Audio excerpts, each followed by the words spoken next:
Um dia de cada vez caminhando pela palavra de Deus com reflexão, propósito e vida real.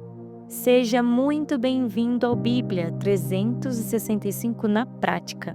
Hoje é o dia 65 da nossa jornada, dia 6 de março, e seguindo o nosso cronograma, os textos são Êxodo 17, Lucas 20, Jó 35 e 2 Coríntios 5.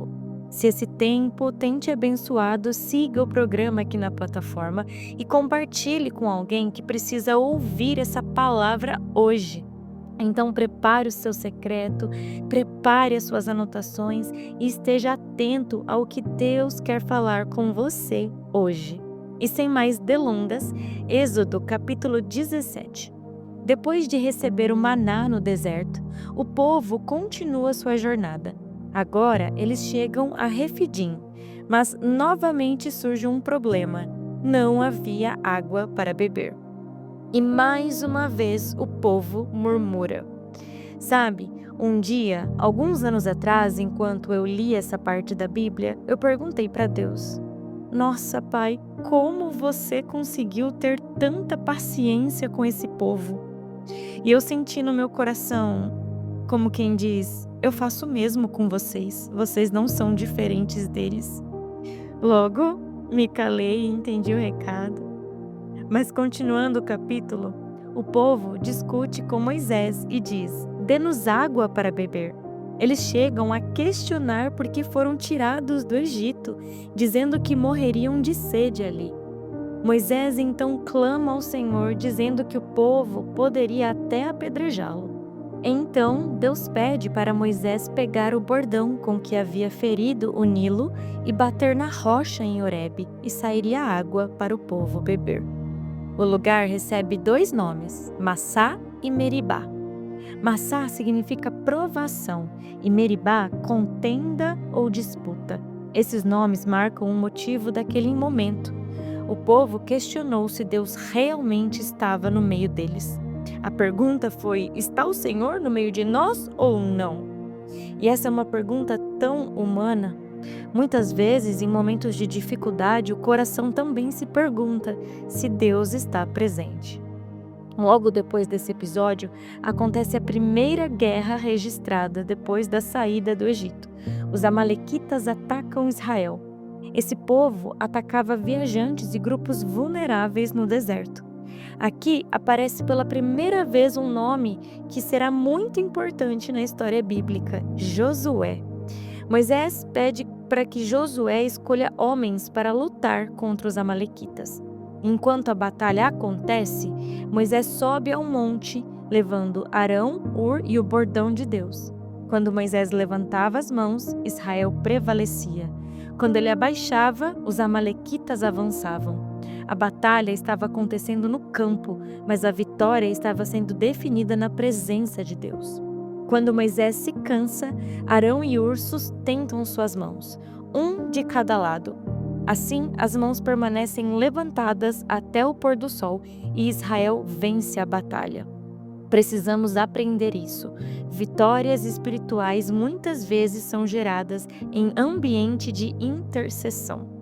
Depois da vitória, Moisés constrói um altar e lhe dá o nome de O Senhor é a minha bandeira, Yahvé Nissi.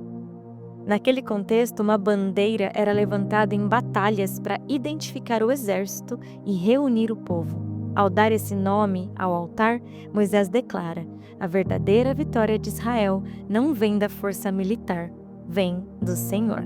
E partindo para Lucas, capítulo 20, acontece nos últimos dias do ministério de Jesus antes da crucificação. Jesus já entrou em Jerusalém, purificou o templo e agora está ensinando no templo. Isso incomoda profundamente os líderes religiosos, que fazem uma pergunta: com que autoridade você faz essas coisas? Na verdade, não era uma pergunta sincera, era uma tentativa de desacreditá-lo. Se Jesus dissesse que sua autoridade vinha de Deus, eles poderiam acusá-lo de blasfêmia. Se dissesse que vinha dos homens, perderia credibilidade. Então Jesus responde com outra pergunta: o batismo de João era do céu ou dos homens?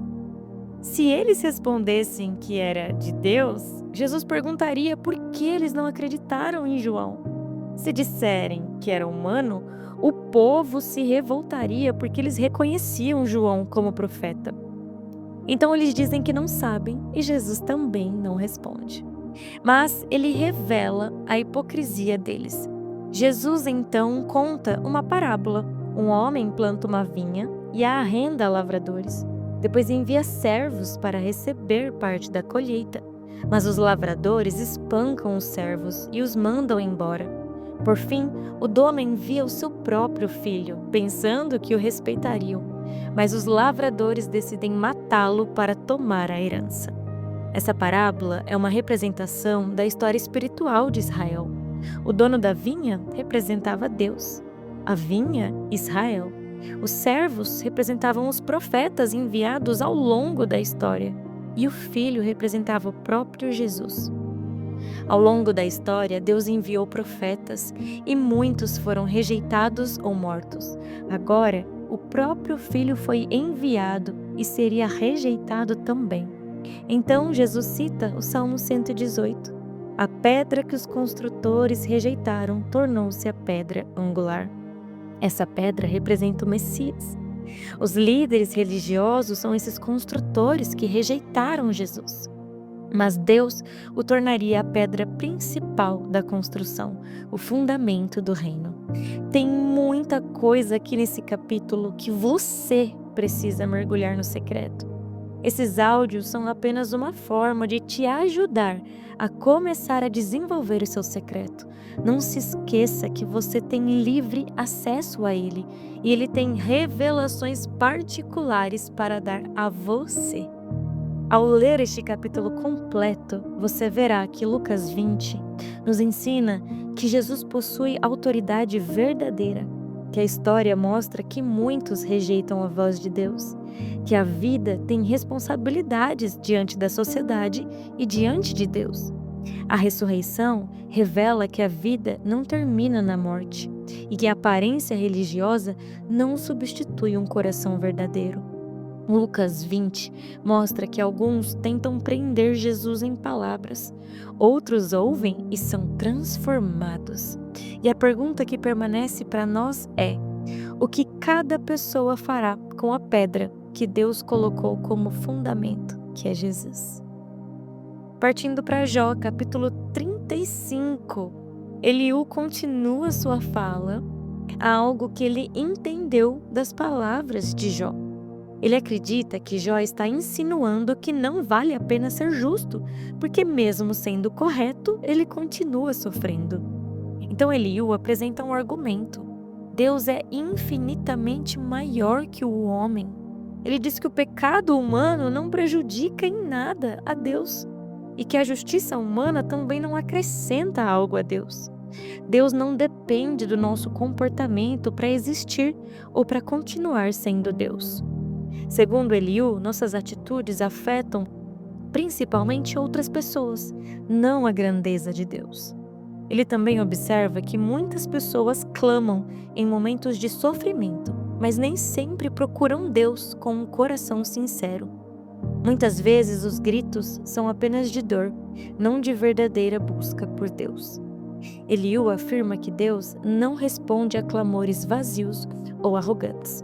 No final, ele volta a criticar Jó, dizendo que ele está falando sem pleno entendimento e que deveria aprender a esperar em Deus. Esperar em Deus exige humildade.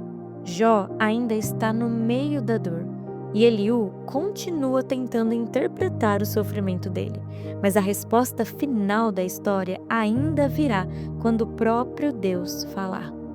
E para finalizar o dia de hoje, 2 Coríntios capítulo 5.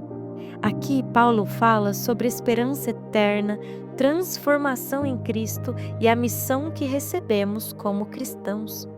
Paulo começa comparando o corpo humano a um tabernáculo, uma tenda temporária, mostrando que a nossa vida aqui na terra é temporária. Mas ele também afirma que se este corpo terreno se desfizer, temos da parte de Deus uma habitação eterna nos céus. Por isso, os cristãos vivem com esperança. Enquanto estamos neste corpo, estamos ausentes do Senhor, mas quando partirmos, estaremos presentes com Ele. Paulo declara uma frase muito conhecida: andamos por fé e não pelo que vemos. A vida cristã não é guiada apenas pelo que os olhos enxergam, mas pela confiança nas promessas de Deus. Paulo também lembra que todos comparecerão diante do tribunal de Cristo. Esse momento não trata da condenação para quem está em Cristo, mas de prestação de contas. Cada pessoa responderá diante de Deus pelas obras feitas durante a vida. Isso nos chama a viver de maneira que agrade a Deus em qualquer circunstância. Paulo explica que o amor a Cristo é a motivação da sua vida e do seu ministério. Ele afirma que Cristo morreu por todos, para que aqueles que vivem não vivam mais para si mesmos, mas para Ele. Em Cristo, tudo passa a ser visto à luz da nova vida que Ele oferece. Então, Paulo apresenta uma das declarações mais conhecidas da Bíblia. Se alguém está em Cristo, é nova criatura. As coisas antigas já passaram e eis que se fizeram novas. Deus transforma a nossa identidade. Recebemos uma nova vida em Cristo. Paulo explica que Deus realizou algo extraordinário em Cristo. Por meio de Jesus, Deus reconciliou o mundo consigo mesmo, oferecendo perdão e restauração. E mais do que isso, Deus confiou aos cristãos a mensagem dessa reconciliação. Paulo diz que somos embaixadores de Cristo. Assim como um embaixador representa um reino em outro lugar, os cristãos representam o reino de Deus neste mundo. Nossa mensagem é simples e profunda: reconciliai-vos com Deus. O capítulo termina dizendo: aquele que não conheceu pecado, Deus o fez pecado por nós, para que nele fôssemos feitos justiça de Deus. Jesus, que era sem pecado, tomou sobre si o peso do pecado humano, para que por meio dele nós pudéssemos receber a justiça de Deus. O Evangelho não é apenas uma mensagem para ouvir, é uma nova vida para viver. Querido Deus, obrigada, Pai, pelo dia de hoje. Obrigada pela Tua palavra que nos ensina, nos corrige, nos fortalece. Eu peço a Deus, derrama um novo nível de força sobre as nossas vidas, uma nova força sobre a nossa fé, para que possamos orar e permanecer diante de Ti, diante dos desertos da vida. Nos ajude a ver que o Senhor é o Deus que provê, que o Senhor é a nossa bandeira, que o Senhor é a nossa justiça. Transforma o nosso coração para vivermos como novas criaturas em Cristo. E usa a nossa vida como um instrumento de reconciliação, Pai, para que outras pessoas também encontrem a Ti, Deus. Em nome de Jesus, amém e amém. Que Deus te acompanhe hoje. Viva essa palavra na prática. Amanhã seguimos juntos no dia 66 da nossa leitura.